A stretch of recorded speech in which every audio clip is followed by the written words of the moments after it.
Marty, do you like mafia stuff? No, this isn't. Oh. I did find more about that Russian mafia dude, though. Like, I found... Who was it again? What was his name? Even something... Tommy Russia. They call him Tommy Russia. You looked like a early morning drive time radio guy. Because you're like, denim vest. Well, you know, denim vest. Your bangs are like kind of all over. Yeah. And so it looks like a mullet. Just because your headphones, you know, so like your longer hair.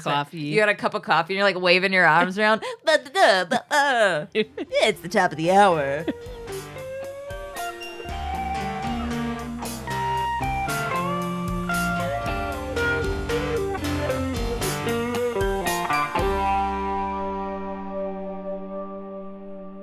Hey, everybody. Hi. Hi.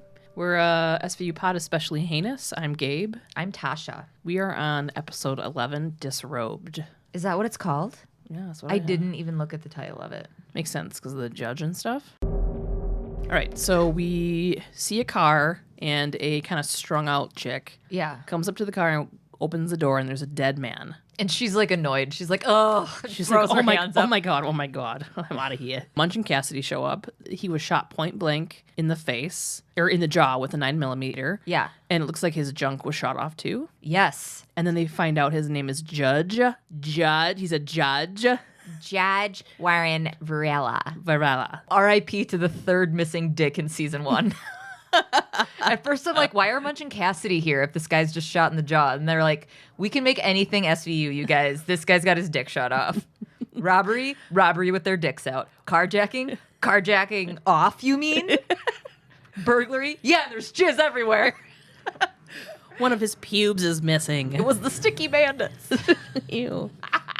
That would totally change Home Alone. Oh. Okay. Home Alone special victims. Oh no, dude! I went to a dark place. Yeah. Okay, so we're Kevin. We forgot Kevin. Sorry. Yeah, Munch finds a fancy gun holster on the passenger side floor, but then he's shown the driver's ID moments later, letting us know that they did a full sweep of the car and they missed the gun holster on the floor on the passenger side.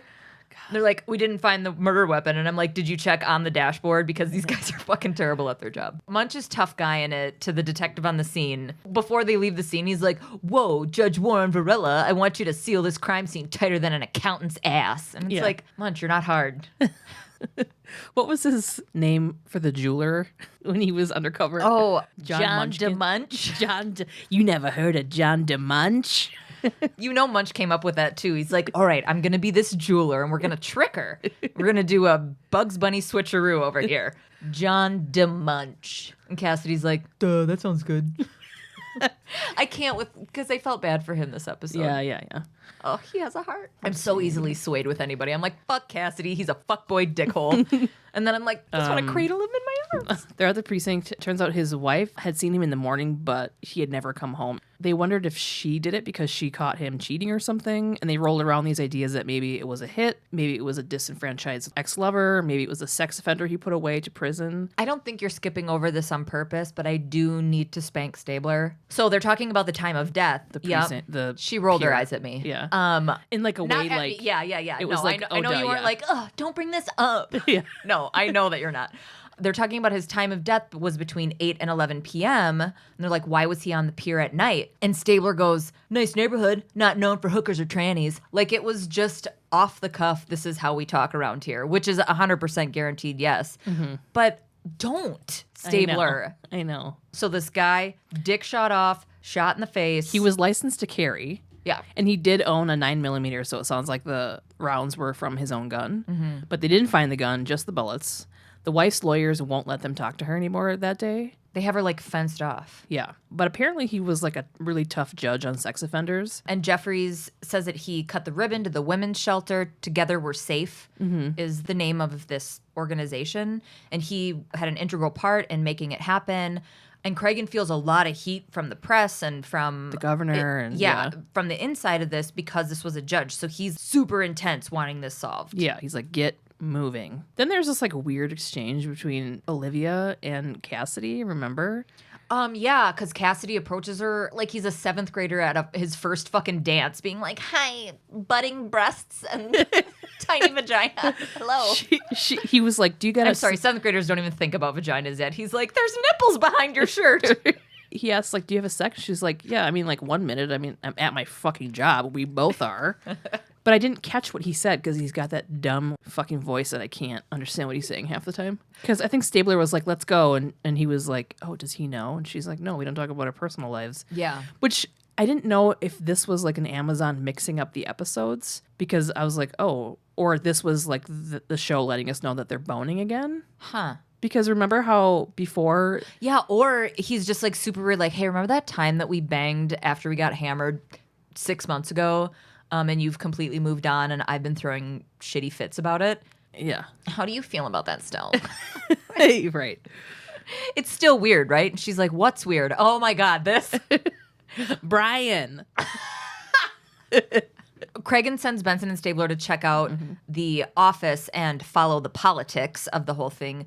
This whole scene is just set to paint the picture of the good guy doing the right thing as the judge. And then he also sends off Munch and Cassidy to check out recent parolees because he had a lot of enemies and these guys are like abusers and sex offenders, just shitty dudes, shitty to women dudes. So they're like, these guys are violent criminals. We have to go follow all these leads. Yeah. Benson and Stabler are at the judge's chambers. They don't specify who this person is because she's a woman. Benson and Stabler... She actually didn't even have a face. No. Just blonde hair and boobs. And it was like, wah. And they're like, "Yeah, but who did it?" It was Charlie Day in a full Green Man suit, just like... So they're talking to who I assume is the judge's office manager, but they probably called her a secretary, like in the office because it's the 90s or early 2000s, or today because nobody respects women. I'm like, nobody respects women. They're all kind of like leaning towards it was probably like an ex-con that he put away. He got a lot of death threats. Yeah. And she was really like, "Yo, I love this guy. I'd still be freaking flipping burgers at the burger barn," or whatever she said. Hamburger heaven. Hamburger heaven if it wasn't for... Burger barn. If it wasn't for the judge. When you say both of those names of burger restaurants, I still picture the same place. She was like, "Well, you know, it's not necessarily an intimate..." It's like the Burlington Coat Factory, but for burgers. Sorry, it took me too long. So she was like, "He sentenced a lot of sex offenders, so the dick shot may not be related to an intimate relationship." Yeah. And he absolutely had no girlfriend. Like, this guy's a really good dude. Everybody is jerking this guy off pre-losing his dick so much that I'm waiting for him to fall from his pedestal that we're seeing him on. Everybody's like lifting him up as this amazing dude. Like already I'm like, this dude probably sucks. Yeah. I'm like, there's a fucking reason this guy is on the pier with his dick shot off. Yeah. Ooh, then they're at the morgue. I love this morgue lady. She's like, "Oh, I've never done a judge before." Yeah. And Olivia's like, "Are you nervous?" She's like, "No." And that was it. But so the genital shot came before the head shot. So he was aware. And bleeding out for a couple of minutes. 2 or 3 minutes or something. And then the second shot came a foot away. Yeah. But he had ejaculated before he was shot in the head. Or in his junk. My notes, I put, he came shortly before he was shot in the dick. And then in parentheses, I put, at this point, I've typed shot in the dick so many times, it's going to start coming up on predictive text. Like, I'm going to take a shot in the dark here, but then it autocorrects to, I'm going to take a shot in the dick here. So you're like, "Hey, Mom, can we go to shot in the dick?" All right. Auto-predict shot in the dicks. Auto-per-shot in the dicks. Okay, I'm sorry. There was lipstick and saliva found on his junk. This was weird for me when... Annoying. This was stupid. She was naming a chemical compound that was found on his dick, which included like red dye number 40 or whatever. Yeah. Fucking some sort of wax. Yeah. Some sort of whatever. Stabler's like, "What's that?" Olivia spin moves into, it's cherry glow lipstick. And I was like, "Bitch, you don't fucking know that." No shit. And I'm like, are you moonlighting as a Mary Kay consultant now, Olivia? Because are you trying to do like the whole, like, I'm a woman so I know the chemical compounds of all lipstick? Like, just super, it's cherry glow lipstick. This is before like smartphones. So she may be like just reading shit on the toilet, like next to next to the toilet. Yeah. And that was the last thing she read. And she's like, oh my God, I know what that is. Right. But then she didn't want to TMI everybody. That's what happened. Yeah. Now they're like, yeah, we need to get talking to that wife. Yeah. So they said, I think the widow is grieved enough. And it was like 3 hours later. Yeah. So Benson and Stabler go to see the wife. Oh, I hated all of this. And they get right to it. And this lady she's like a rich grandma. Yeah. But she seems really sweet. Like she's the kind of grandma that would buy you wooden toys, you know? Yeah. Like my mother-in-law. Yeah. So they get right to it and they ask her about if he was having an affair. This is how they did it. Stabler legit asked, was he satisfied at home? That was his opening question to like, and she's like, motherfucker, we're 70. Like, what do you mean? And they're like, well, we have reason to believe it was a woman. And she was like, we have reason. Why? Because of the lipstick? Yeah. Stabler, your transphobia needs to take a fucking seat, buddy. Yeah. Yeah. I know. Like, that fingernail? What? Could have been a he, she. You didn't throw out he, she again? You must be making progress. Fuck Stabler right now. I said it. This episode. Now, first of all, calm down. Mm-hmm. But yeah, I wasn't very into him in this episode. Yeah, she was like, he was a friend to women. Like, I don't know why a woman would kill him.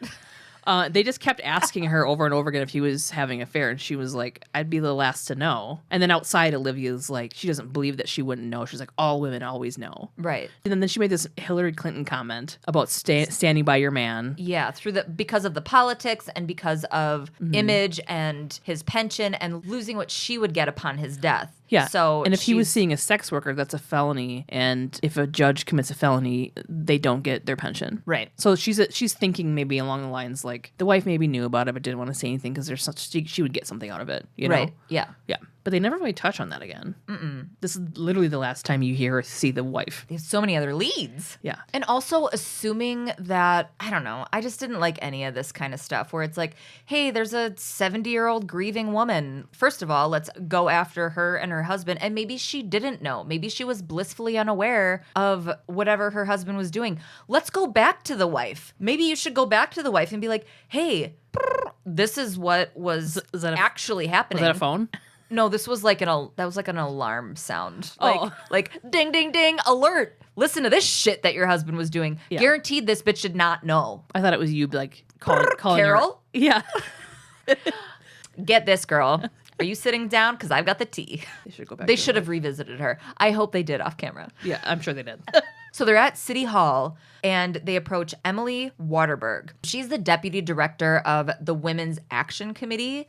She's kind of plays it off and she's like, I basically just lobby in Albany. They were asking about the judge to her and she was like, he was really respected and beloved in the women's movement. And that she didn't like know him very well or anything. Yeah, but she knew of him and how great he was. She's like, the governor's office will have more information for you. She redirects their questions about his enemies in Albany and tells them to check out the quote unquote wife beaters and rapists he put away first. Emily, you are on my radar, honey. Yeah. She was also being kind of a sass.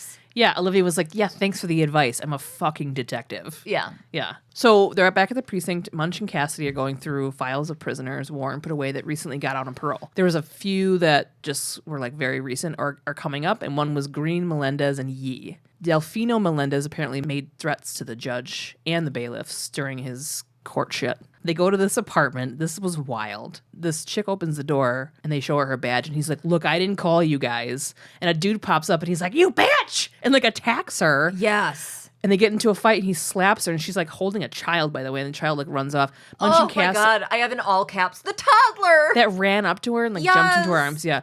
Munch and Cassidy break in and cuff him. Right. Yeah. And it's Delfino Melendez. Mm-hmm.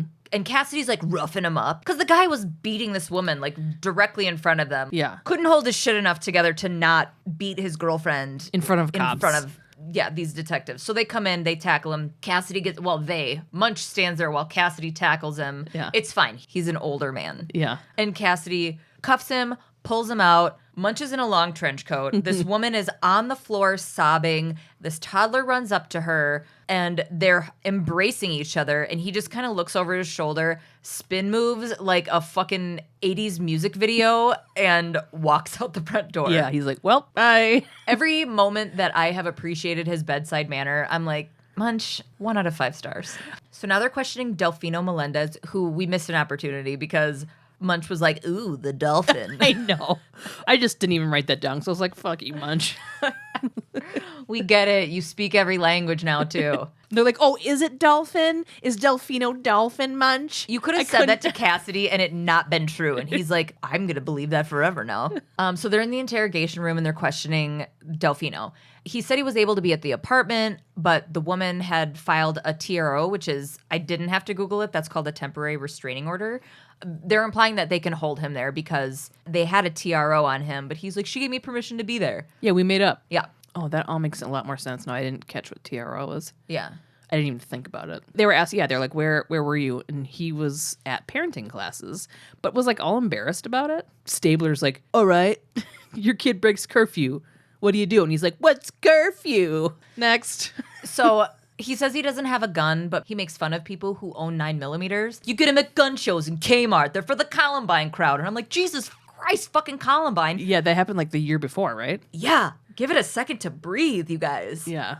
So fucked up. And for anybody who's totally younger, fucked up. How old were we when Columbine happened? I graduated in 2001. Yeah, me too. So I was in high school. Was it high school? Yeah, it was. High school. Because then there were like a million bomb threats and Yeah. different kinds of threats after that we would always have to go into the gym or they would put us in a row like ducks and file us single file to the building next door. And we're just like, fuck, man. Yeah.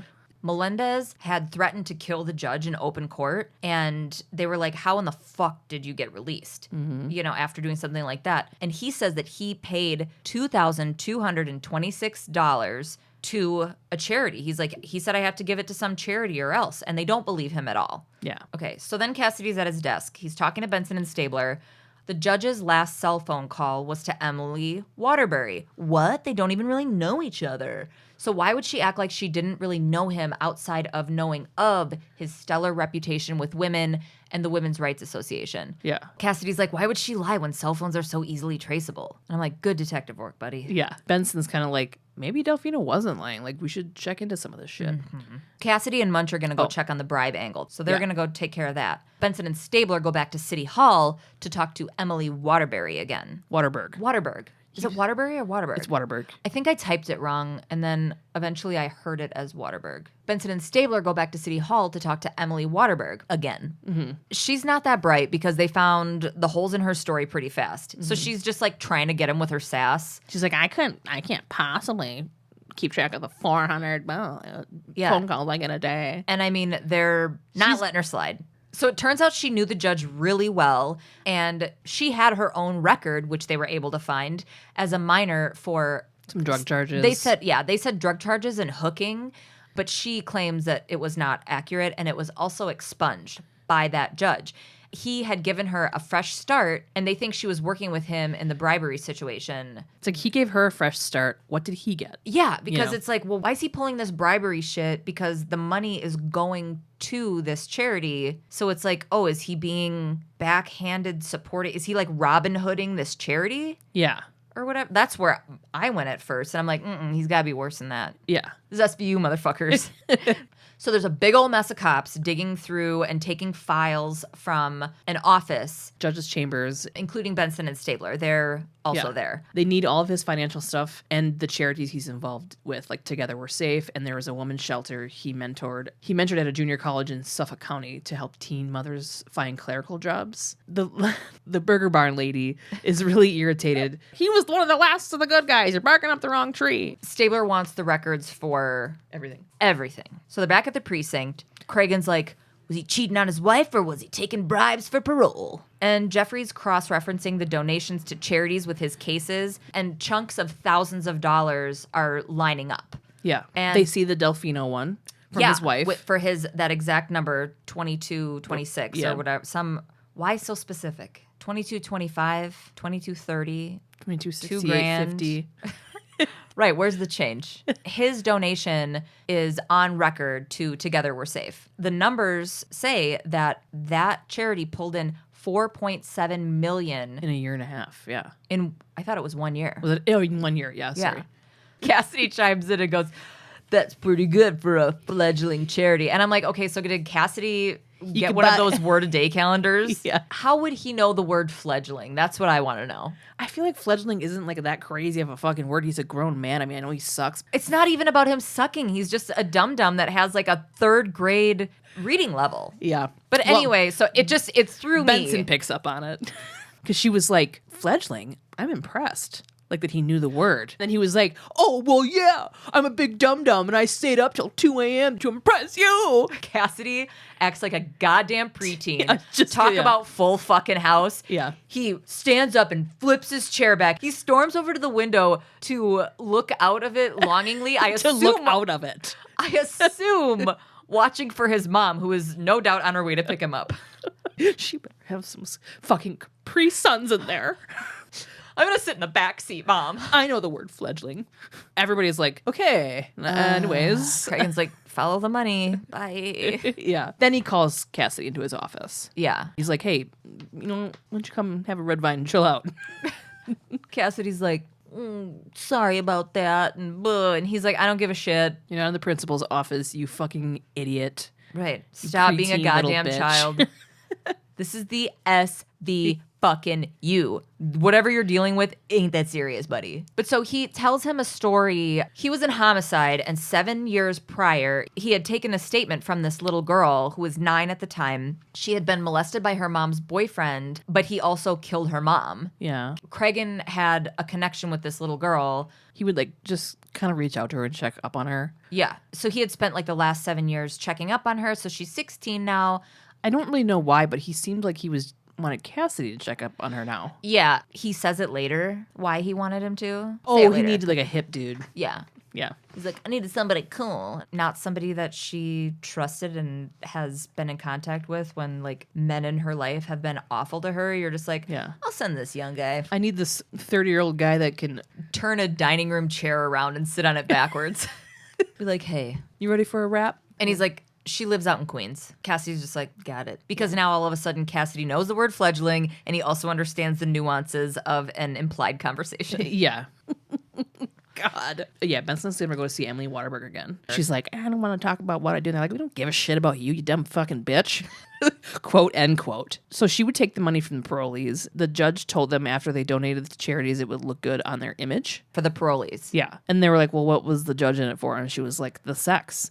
He would tell the wives and the girlfriends if they had sex with him, he'd get their partners out of jail. Ugh. Which is, yeah. Ugh. I can't. Right. Yeah. So now they're at this laundromat, and I fucking love this lady. Me too. Yeah, she's the best. The lady tells him that the judge made her go down on him when she was pregnant. Ugh. She's like getting angrier and angrier as she's talking to them. The way she's folding that laundry, if she could hurt it, she would. Yeah, she was a great actress. Aggressive laundry folding. Yeah. But yeah, she was super great. But she's like, that pig judge made me blow him while I was pregnant. Yeah. That's not what she said. Did she She's call? like- I think she called him a pig judge. She said, yeah, that Which I loved. he's like, he made me go down while I was pregnant. Yeah. And didn't let her boyfriend Tyrell out. The night He's that the, still in prison upstate. yeah. And so her alibi for the night of the murder was that she was up there visiting him and didn't get home until like 1 a.m. or something. Yeah, and she's like, check the prison records. Yeah. And Olivia's like, how'd you get pregnant if there's no conjugal visits? And I'm like, girl, it's not your business. Yeah. First of all, maybe she's fucking somebody because her husband's in prison or Yeah. boyfriend or whoever. Yeah. And the woman's like,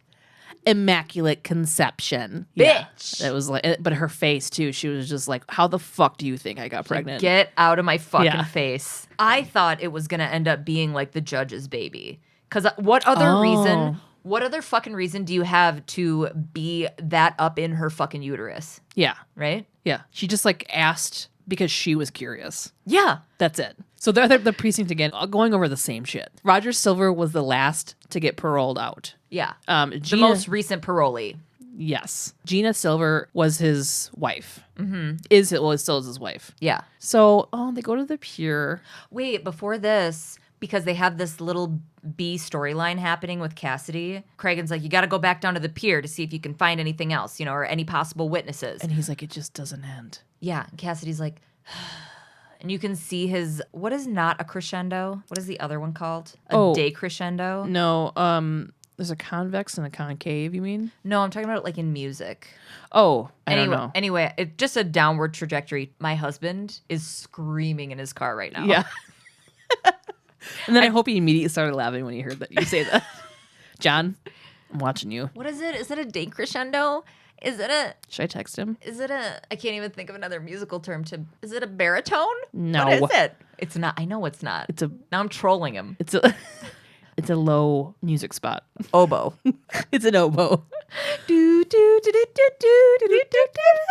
Okay, so no, but it's just like a downward spiral. We're watching in real time Cassidy's... Get beat to shit by this job. Yes. So I'm like, I see what we're doing here. Mm-hmm. I didn't think it was going to be this soon. I know. So they go to the pier. Cassidy and Munch find that strung out gal. She was, can I say that? She was strung out. She was. Yeah. Well, because first, like, hard pan in on Munch finding a needle. Oh, yeah. And then they go find her, and it's like, we're supposed to do the math that she's doing drugs. What did he say? He was like, medical waste through wasted medic. You choose or whatever. And I was like, shut up. Does he stay up late writing these things down? 110%. Oh my God. Now I immediately believe that that's exactly what's happening. I'm like, what a fucking loser.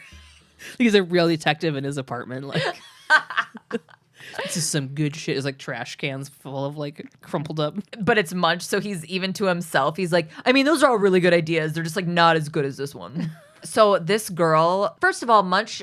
He's coming in hot. He's just a dick. He fucking kicks a pile of what looks like a homeless person sleeping. And like as soon as she sits up, and I thought this at the beginning of the episode, and I need to take a hard left for a second. Who you say? From the 90s, that one chick, she's like a low rent her, and I can't remember her name. Lori Petty. From Wristcutters, A Love Story. Oh no. A Night. No.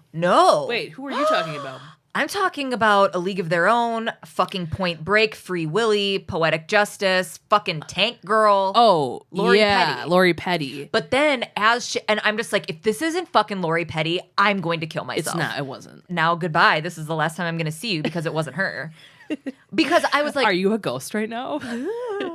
So I checked her IMDb and I'm like, TBD, I'm going to scour the credits because she doesn't have a credit for this. But this is the year 2000 that this show is airing. And she had already in the 90s just been fucking crushing it. So I'm like, there's no I think fucking Tank way. Girl's from like 93 or something, right? So early 90s, yeah. Yeah, so she would have been, this chick was like young. Mm-hmm. Anyway, so was she was young at the time. She was really young at the time. She was born in 1968, a little girl from... So she would have only been in her 30s. Wait, right? I thought it was a low rent that Shannon Sossaman. Yes. Oh my God, I follow her on Instagram and you should too. Yeah? Yeah. I love her. I'll always love her. Yeah. She posts weird shit, but I love it. Bet you she would. But yes, I fucking loved her. When you said Wrist Cutters, A Love Story, I knew, yes. It looks like her, right? Kind Look at that fucking jawline. Yeah. Oh, she's so gorgeous. Yeah. If I could... I wanted to look like her. I just still want to. Yeah. So not Lori Petty she's already made it very clear that she wouldn't make a great witness. And she's playing this character like pretty strung out. So she's like, she's trying to remember what happened.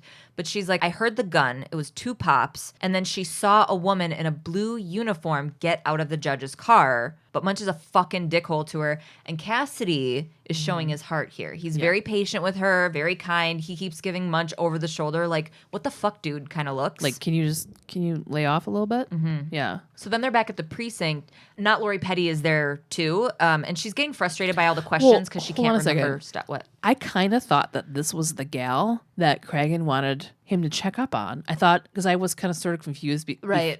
But it wasn't. But yeah, no, I just remember her being in... The only reason I remember her from the girl who opened the car door and was like, what the... I'm out of here. Yeah. I mean, I remembered it was her too, but I was like, oh, maybe that's why he's having her. Oh, yeah. But because of Don't be confused. That whole thing, it gets tied into a nice little bow at the end, but it has nothing to do with this case or this girl. But yeah, I can see why that would be confusing. Because I was sort of like, when is this girl going to come be a part of this investigation? Yeah. What does this have to do with anything? Yeah. But you never fucking know with the show. Because it could. They could be like, turns out this little girl is actually the girl that is the lady that works for the judge. And she's the secretary and boo-ba-doo. Yeah. Yeah, so they're back at the precinct. Not Lori Petty is getting frustrated by all the questions because she can't remember shit. Cragen is just jacked to the max about the press being up his ass. And he wants updates about where they're at. He's like, our asses are just flapping in the wind. What does that even mean? I always try to imagine it. It's just like these butt cheeks like... So Benson and Stabler have been going over recent parolees. The most recent is what we talked about before, the convict Roger Silver.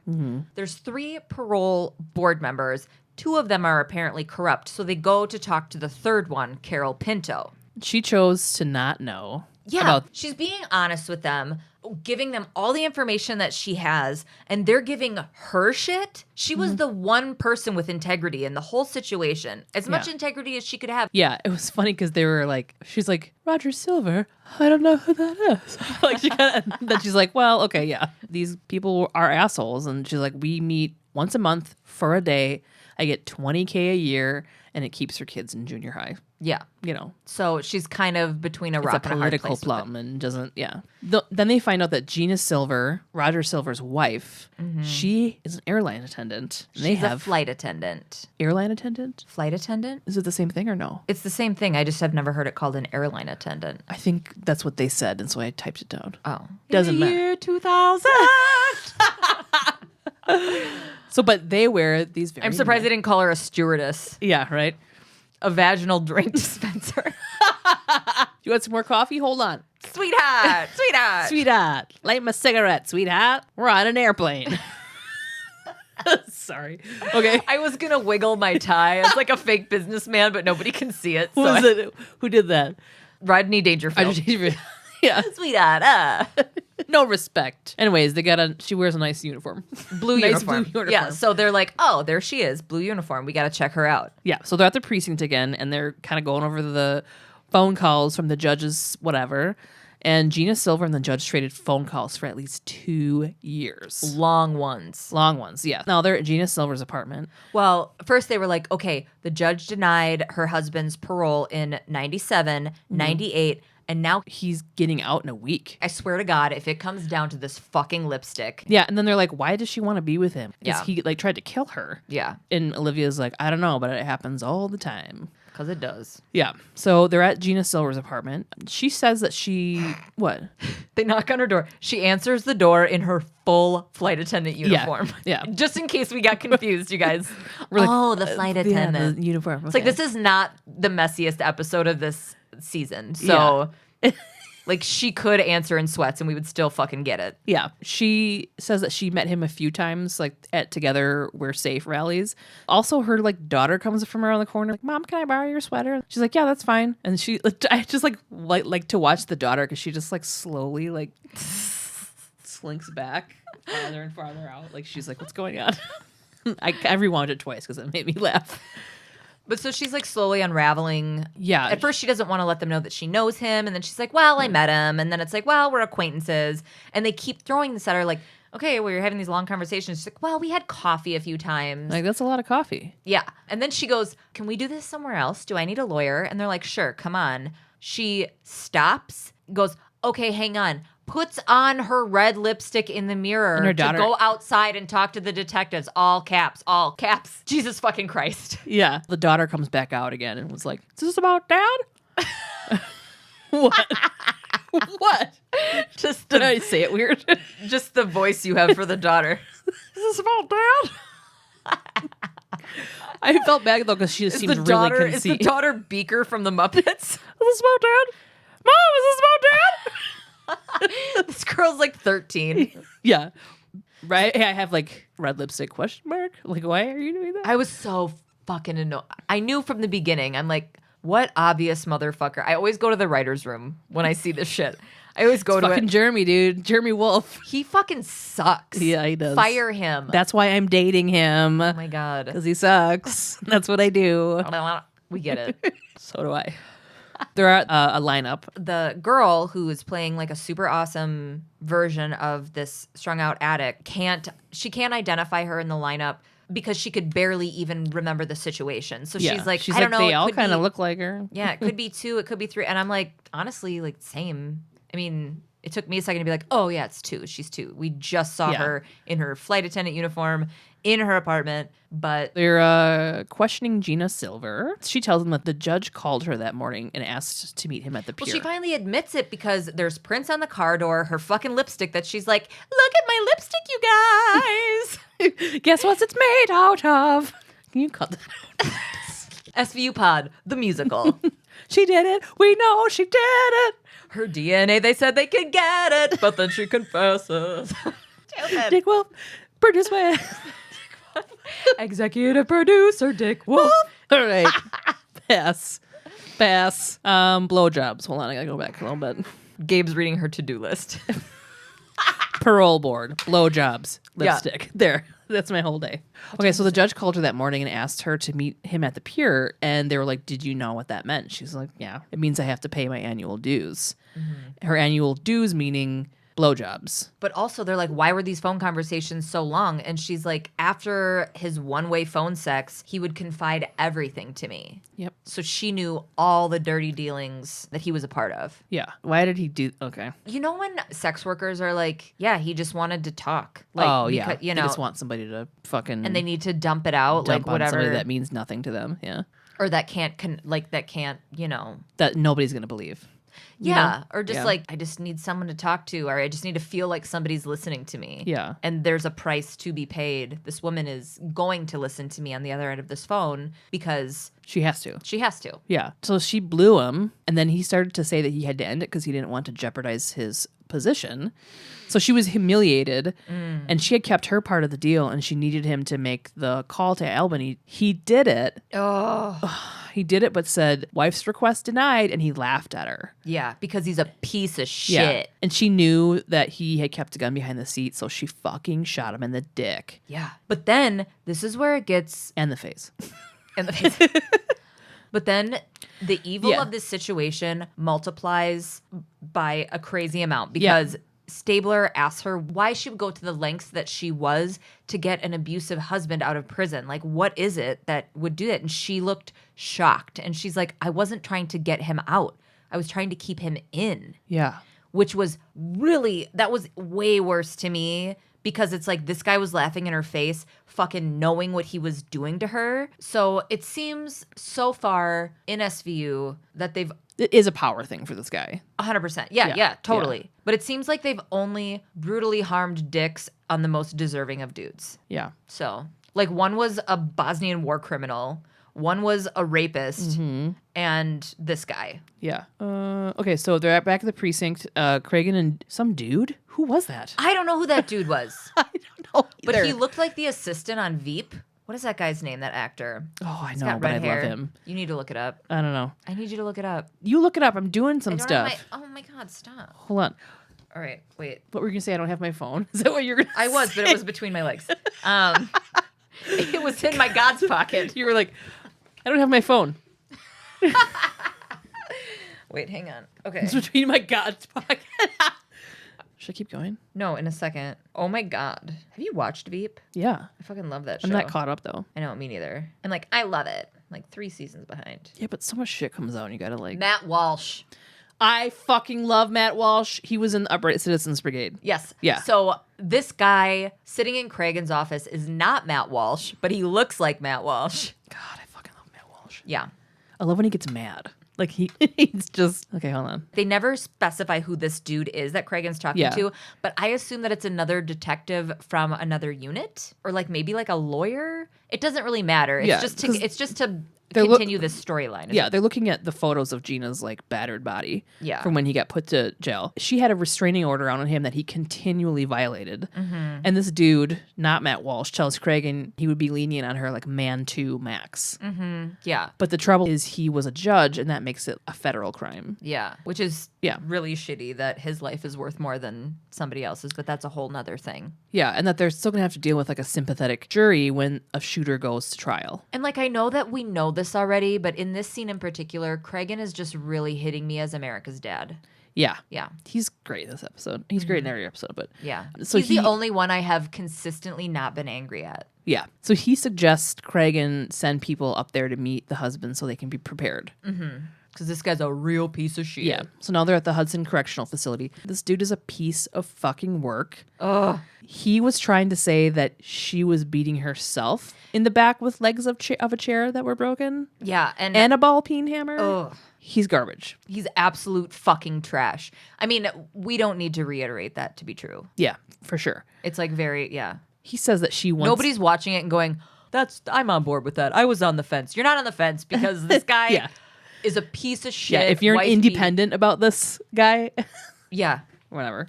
Get on the right side of history, motherfuckers. Yeah. Maybe she was asking for it. What? Yeah. So this fucking guy, Duke Silver? No, Roger Silver. How dare I do that to the legacy that is Ron Swanson? I know, yeah. Roger Silver tries to charm Olivia, and Stabler is leaning back in his seat with his arm over his chair, just kind of like super chill and talking shit to him, but in a you're not worth it kind of way. Mm-hmm. He may as well have had a toothpick in his mouth. And he's like, listen, you're trying to piss me off. You're trying to come for this shit, but You ain't shit. you ain't shit. We're a solid unit. Yeah, yeah. What's up? And this Roger Silver guy, this was interesting. So when he said, before he left, he said, tell my wife I want what's mine. Which I'm thinking is like to see his daughter or something. Mm-hmm. But whatever, you find out, whatever. But anyway, so I want to punch this guy really bad. And he's like, oh, it's too bad that the judge is dead. But he says that Gina told him he'd never see his daughter again. But then he smirks and he's like, she was wrong, wasn't she? And he gets buzzed out to leave the room. Like, he just stands up like, this interview's over. They're at the office of the state attorney general. Craig and He comes in with this box, this office file box of fellatio for parole scandal. Like, Yeah. it's just a box full of 42 of them. Yeah. And he's like, Happy New Year, Marcus. And Marcus is... it's like tiny little turtle of a man with a bow tie. Oh, my God. know. I said... He's like, what? I said, Marcus is if the penguin from Batman Returns got gingham suspenders, wire rim glasses, and a clerical job. He would be a cartoon turtle. I know. He was cute. He was cute. We liked him. Yeah, he was great. He was adorable. He was adorable and overwhelmed. Look at all these boxes. So they're in Cragen's office, and Benson and Stabler walk in. Cragen's on the phone. He's like, yeah, okay, boop-a-doo. Hangs up the phone. All this Tupperware falls on him again. Benson's like, Gina Silver? And he's like, yeah, that's not who he was talking to, like I originally thought that meant. He was talking to someone about her. So Cragen tells them that they're not going to be charging Gina because the Attorney General's office is very interested. And Benson's like, of course they are. It's an election year. Mm-hmm. They had offered her immunity to flip because she had all the information. Yeah. Benson and Stabler are pissed. And Stabler's like, she shot a judge twice. Once in the head and once in the shorts.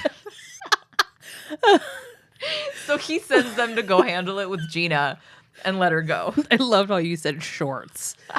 So then Benson and Stabler are talking to Gina, and they're letting her know that they're like, I don't know if they're trying to intimidate her or make her uncomfortable or if they're just being super real with her, but they're letting her know that she's not super safe because Like, you're free to go, but like not really actually. Yeah, because she's going home, but she's flipping on people, so she's going to have to be protected in a way. But they're like, you're being watched by the 33rd Precinct, and They suck. Because they're letting her go, she has to do some recon work, and if nothing comes of it, they can rearrest her Yeah. for the same thing. So they're like, this isn't the movies. There's nobody going to be guarding outside your apartment or anything. yeah. So she's in danger because she's flipping on the whole operation that she was involved in, and now she's scared. Yeah. So Benson and Stabler then take her to her apartment.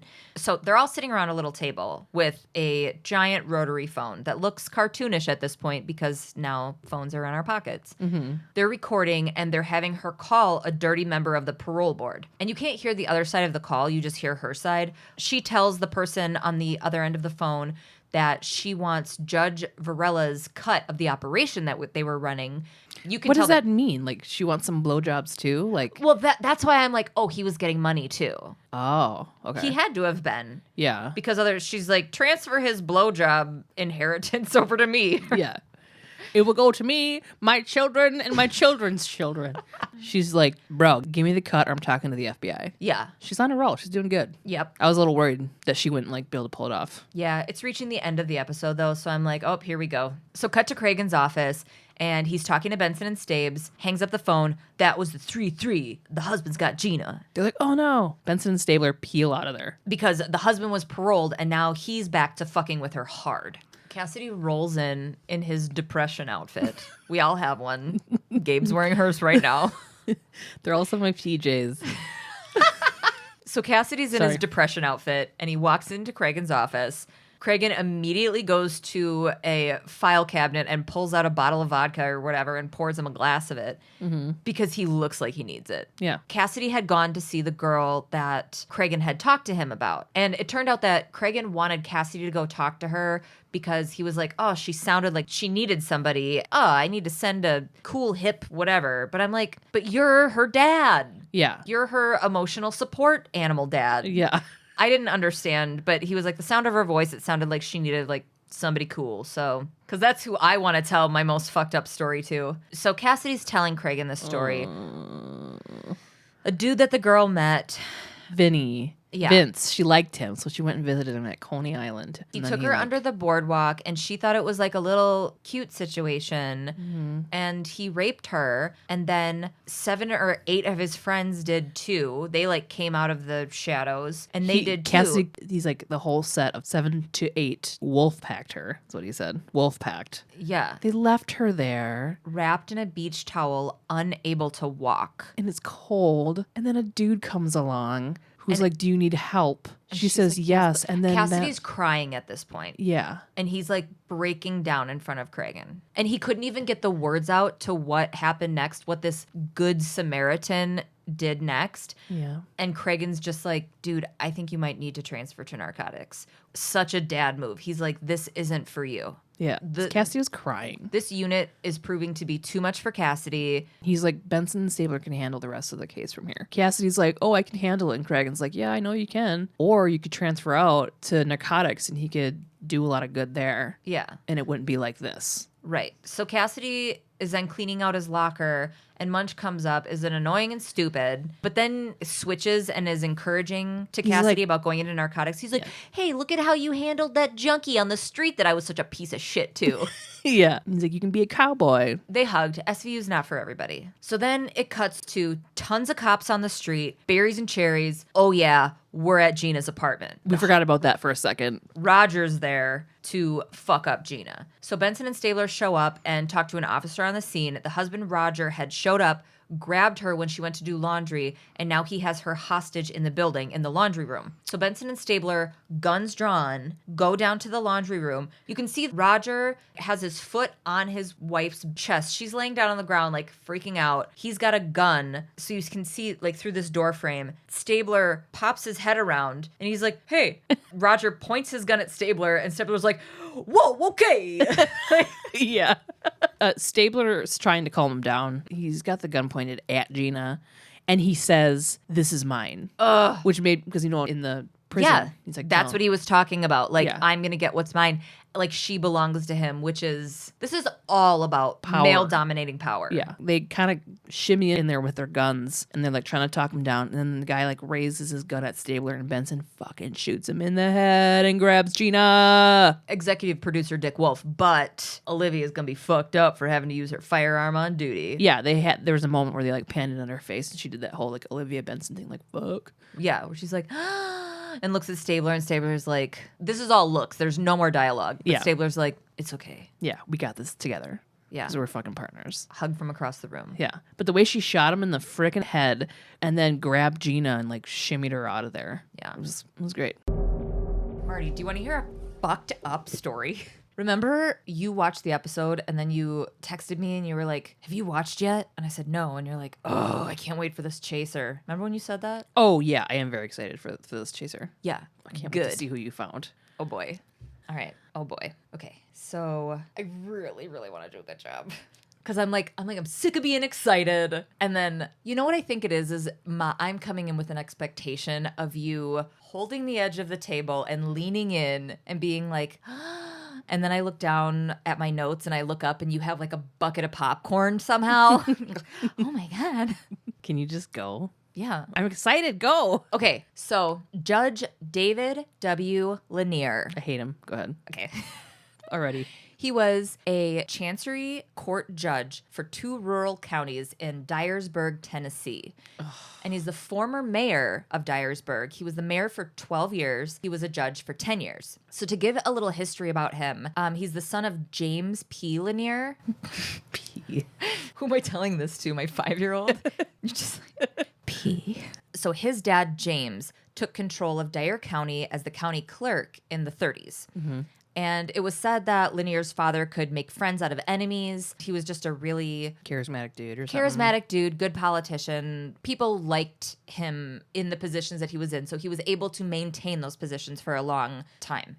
David had a brother, and his name was James Jr. David's brother, James, was the elected public defender and district attorney. And there was a period of time before that James was an assistant fucking prosecutor for the town. This is all building to something, okay? Okay. So his whole family's into His whole family kind of runs the town via politics, law and... court, everything. So people would be in this bumfuck court, defended by one brother and judged by the other. Here's a quote from Dyersburg police investigator Joey McDowell. He handled adoptions, child custody cases, divorces. If your kid got in trouble, you'd see him in juvenile court. And when you died, he probated your will. Cradle to grave, he controlled everything. Whoa. Right. All of that is like, ooh, that sounds like it's ripe for corruption. It was. It was. And nepotism and all that shit. Oh, yeah. So what was the judge doing with his seemingly untouchable and powerful position? He was sexually preying on women who either worked for him, women looking for jobs, child support judgments, child custody, or divorces. And this is in like rural towns, right? Yeah, this is Dyersburg. Dyersburg, Tennessee. Yes. I think it's like 80 miles north of Memphis, I remember reading. So this was the dad that was doing it? No, David's dad. Oh. So he comes from a legacy family of quote-unquote civil servants. Right. It's like a family empire. So once it got to him and his like crimes, the Bushes. Yeah, so what, but on like this tiny scale, which made them really big fish. So they presided over this town, and because of one, I bring up the history of his family, you know, starting with his dad, because the history has created a place of power for them in the community. And then all of their positions as well add to that power placement. Not only do they have power and influence, they have control. He's the person making the judgments. Yeah. Oh my God, this sounds like it's going to get so bad. So he was completely set up to settle into his arrogant, abusive position with zero repercussions. Danny Crouch, editor of the State Gazette, said, "In a community this size, the most powerful and the most powerless have occasions to rub elbows. It's so much more intimate and personal." So not only is he a terrible monster, but he's victimizing people who are already in a position where they really need him. We'll get into more of that later. This is from the indictment. Between 1988 and 1991, Lanier sexually assaulted 8 women who either worked for him at the court, otherwise worked in the court system, or had a case before him. In each instance, the sexual assault took place in Lanier's chambers during the day when the victim was with Lanier, either as a result of her job duties or because of her pending case. And I'm like, okay, we 100% off record know that it was so many more, though, because he was known in the town as the grabber, for fuck's sake. Like, people said it openly in the community, but who wants to go up against a dude with so much pull? Federal investigators first heard of the possible misconduct in 1990 when some unrelated stuff was brought to their attention regarding narcotics investigators. Many women were afraid to testify because of the judge's power, ability to manipulate, and family influence in the community. Also, it was the early 90s, so 8 separate women telling the same story was harder to believe than one old white dude. Right. So he was never going to get prosecuted unless it was a federal matter. His brother was the prosecuting attorney. Yeah. And then his brother's the DA. So then when he was charged with 3 felony counts, 8 misdemeanor counts, and each felony carried up to 10 years, and each misdemeanor maxed out at a year, so he could get up to 38 years based on that. He pled not guilty, and his defense argued that the charges were drummed up because of animosity toward his powerful family. So all of these women separately had the same through line of a story, very similar situations, place. And it was all because they all individually were like, I don't like his family. Oh, so I read this great article. It was from the LA Times. Quote, "On the witness stand, the jowly judge with the graying pompadour told jurors he had sex with several women, but said they all had approached him." And I'm going to do the same voice for him that I did for the Time to Kill Matthew McConaughey guy, because they're both from Tennessee and they're both slimy. Yeah. "I never forced myself on any woman at any time. I'm a hugging type person." Ew. Right? It makes it worse. Yuck. Which is like, what the fuck? Yeah. I'm a hugging type person. Yeah. It's not a defense, and it's still creepy as fuck. Nobody was saying that you were hugging them too much. Okay, so Lanier testified, and he admitted to once having sex in his chambers with a woman claiming that she had said she was looking for a sugar daddy. A sugar daddy. Ew, a sugar. Just do that instead. A sugar daddy. There you go. A sugar daddy. Ew. Her story was that he forced himself on her when she was in his chambers about her child support case. And he told her that he was, quote unquote, always prepared and whipped out a fucking sleeping bag. You're prepared for sex with a sleeping bag? Yeah. Oh, gross. Okay. And she's like, what? Get your Dora the Explorer sleeping bag out of here.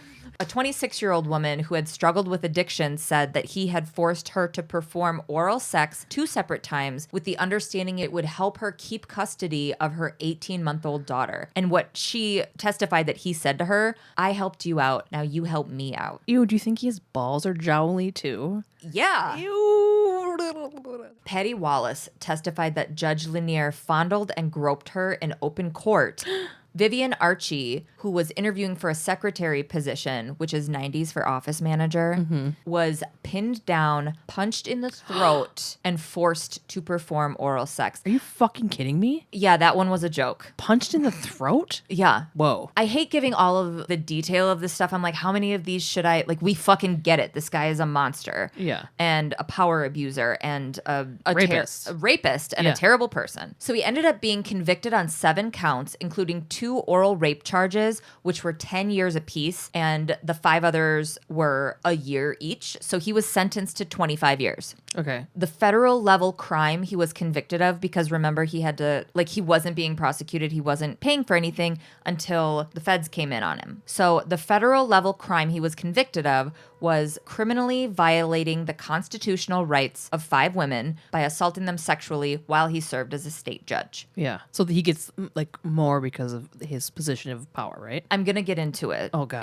I really tried to simplify it so it makes the most sense. So hopefully it's as accurate as it is simple. Okay. Because I read a bunch of like indictment shit and court documents and whatever, and there's a lot of language that I don't have learning for. So Lanier was convicted under a 19th century civil rights law generally used to prosecute police officers, prison guards, and others who have direct custody of their victims. He was the first judge ever convicted under that law, and therein lies the problem. The argument of precedent and the loopholes that shit can opened up. So this guy starts appealing, and things get messy. So this is from an article I read. His conviction was overturned in 1995. What?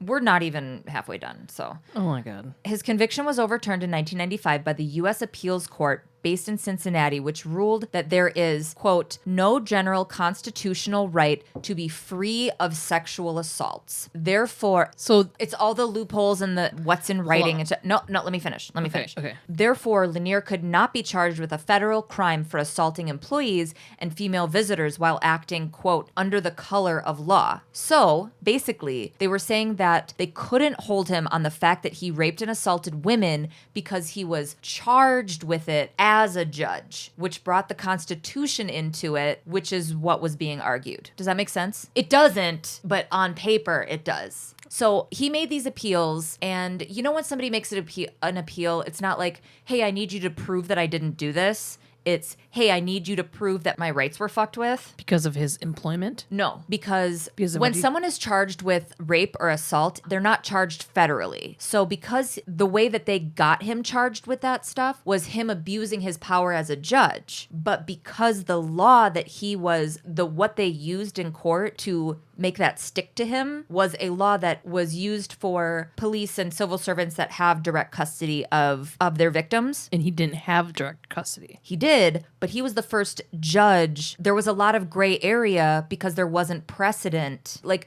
Roe v. Wade didn't have precedent, so it was this big fucking thing. And now it is the precedent. Yeah. You know? Okay. So the case was the United States versus David Lanier. Yeah. Summing it up, the physical crime is set aside when he goes to the appellate court, when he goes to appeal. And the appellate court decided that, oh yeah, this doesn't apply to you. They decided that this 19th century civil rights law doesn't apply to you exactly. So this conviction, again, not looking at the physical crime that you committed, but this conviction goes against your rights, blah, blah, blah. And they were making all these jokes about being judges and like, oh, what kind of crimes could we get committed of when you're wearing a robe and whatever? Because these are judges making this decision on this judge. I don't know how much of that played into it. But anyway, all that said, he was free just like that. Wow. Holy shit. March of 1995, the U.S. Supreme Court, because there were plenty of people going, what the fuck?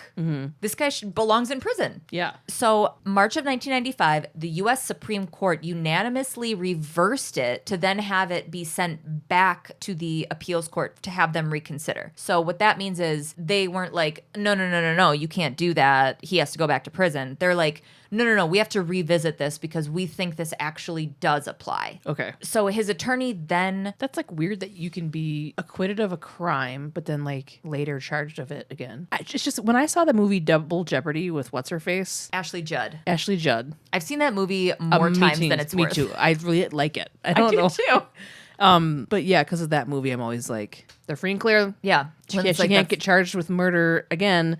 But then I thought, can she get charged with murder with a gun instead of a knife? But also like sixth grade me is like, there we go. That's that next thing. Yeah. And get her kids back. So his attorney that repped him before the Supreme Court was Alfred Knight. And he said that he hadn't spoken to him in months and he didn't know where he was. Mm-hmm. So the Circuit Court of Appeals was not having it. And they were like, get back here by Wednesday or you're fucked. Yeah. And he never showed up. So all of his appeals were dismissed. So everything that they were like, oh yeah, this is excused. They're like, nope, you need to get back in fucking prison. Like, if you're not showing up, they revoked everything that they turned on. And I think it's because he knew. I think being a judge he maybe didn't want to take the chance or... Yeah. So for like 2 years, he traveled abroad and eventually settled in San Diego under an alias, Aubrey Lane Thompson. Hold on. His alias name was Aubrey? I know. Can you say his alias in that southern voice? Aubrey Lane Thompson. I guess that makes sense. Aubrey. Yeah. Ew. Okay. But then... But my friends call me Ashley.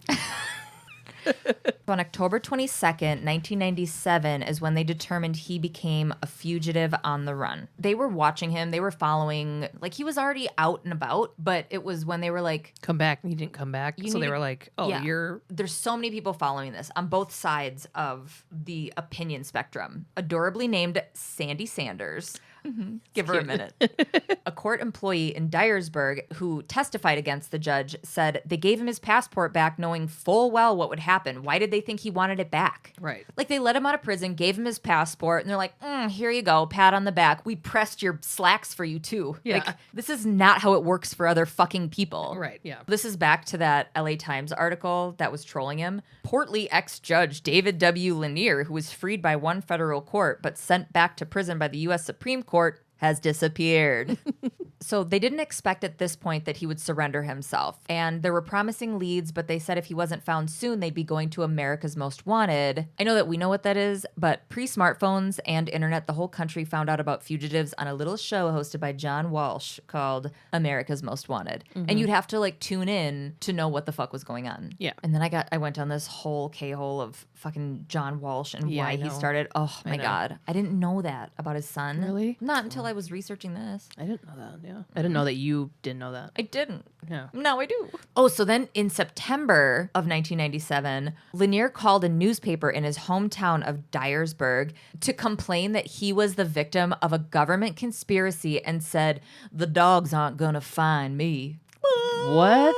Yeah. What a cock. So then authorities learned that there had been a request to a Chicago company for fake identification from Aubrey Thompson living in Ensenada, Mexico. Saturday, October 11th, 1997, he was seen out at a titty bar in Ensenada. That's not confirmed, but it's just something that I read that I thought it was a fun fact. On October 13th, 1997, he was captured in Ensenada, Mexico, arrested at a post office, picking up his shipment of blank identification cards. Then he was taken 2 hours north to San Diego to be held, where then he was put in prison again. And he's been bitching in prison ever since, throwing around conspiracy theories that everybody's out to get him and blah, blah, blah.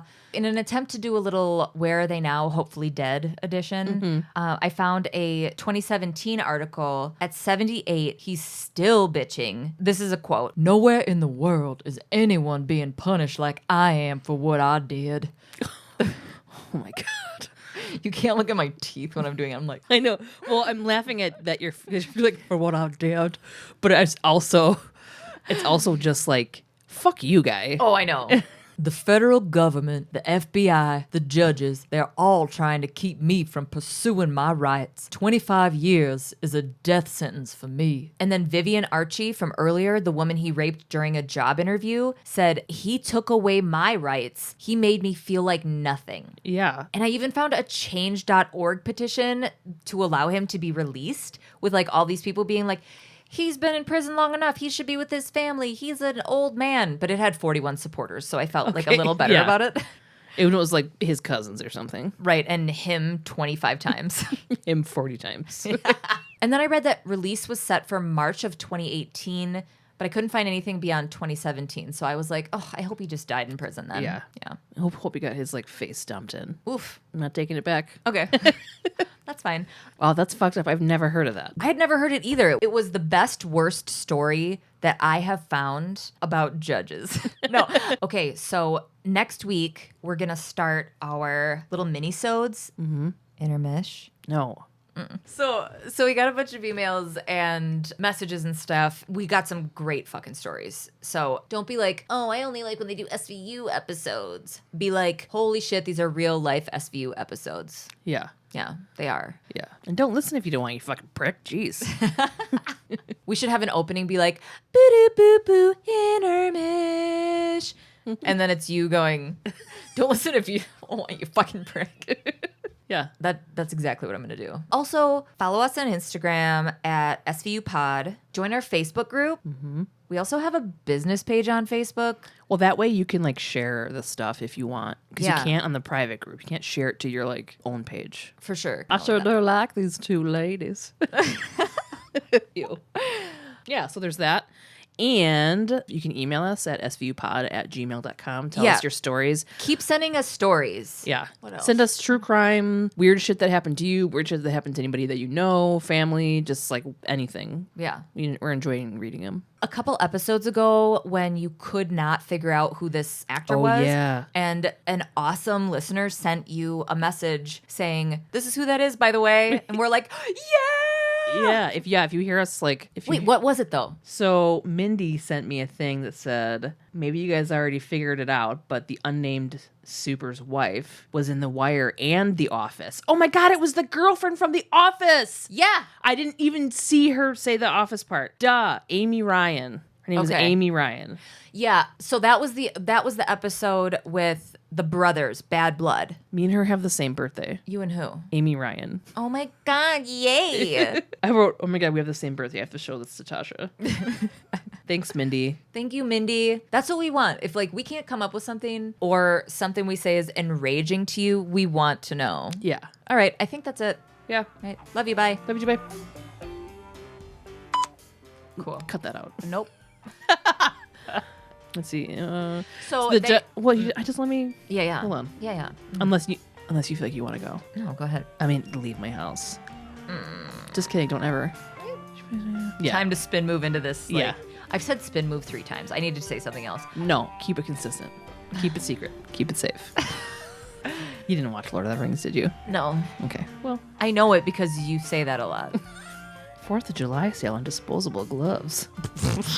When I picture a cartoon turtle, I picture Robin Hood, the fox one, the cartoon one, Oh yeah. I love with the little turtle family. Yeah. No, that guy who's like, "Hey, what y'all doing? Hey, how y'all doing?" Well, shit.